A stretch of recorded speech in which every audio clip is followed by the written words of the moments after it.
Nico, Antoine, est-ce qu'on peut revoir le top technique? Et là, quand j'arrive en dehors de scène, sur une fin de phrase musicale, à 8, je fais un signal, comme ça là. Antoine, tu envoies le son en façade. Et toi, Nico, tu mets la lumière qui pulse. Et nous, on saute. Voilà.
C'est un duo avec Camille et ça fait un moment que j'avais envie de monter une pièce avec elle et de parler des différentes facettes du duo, des différentes relations, différents rapports au corps qu'il peut y avoir.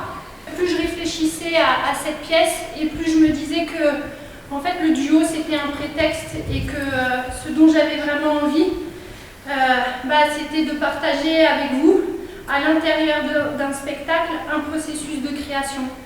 Et ça veut dire qu'on vous laisse voir ou qu'on vous montre des choses que d'habitude vous ne voyez pas. Toutes les deux, on est des danseuses un peu speed. On aime une danse physiquement engagée.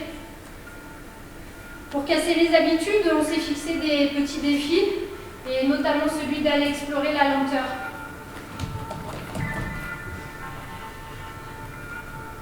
On aime beaucoup aussi aller danser en dehors des salles de spectacle. On aime la relation qu'il peut y avoir avec le public.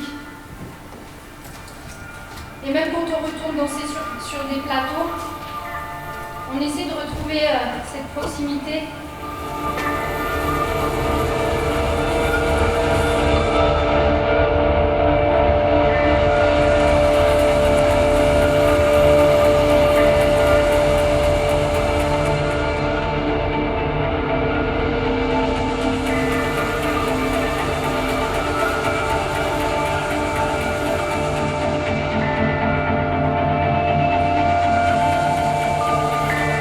Mais parfois, quand on est en répétition, on s'amuse à essayer les danses sur d'autres musiques. On pourrait peut-être essayer ce soir avec vous. Tout à l'heure, on parlait de partager un processus de création. Et puis là, on va chercher un peu tous ensemble. Nous, on va refaire la marche sur le corps, la danse que vous venez de voir. Et on vous propose de nous suggérer une musique.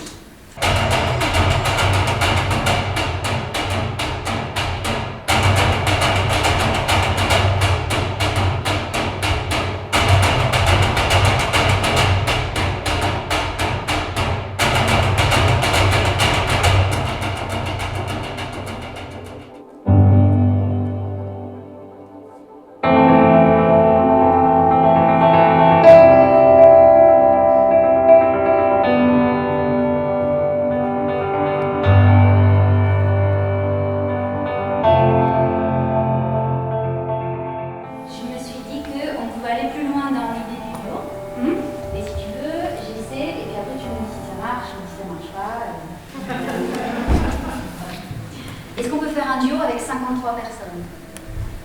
Alors, t'as regardé un peu le début? Bienvenue à ma place. Vous l'avez compris, Mylène, dans ce spectacle, elle est à la fois chorégraphe et interprète. Et ça arrive qu'elle croit qu'elle m'a dit ce qu'elle a dans la tête, et en fait, pas du tout.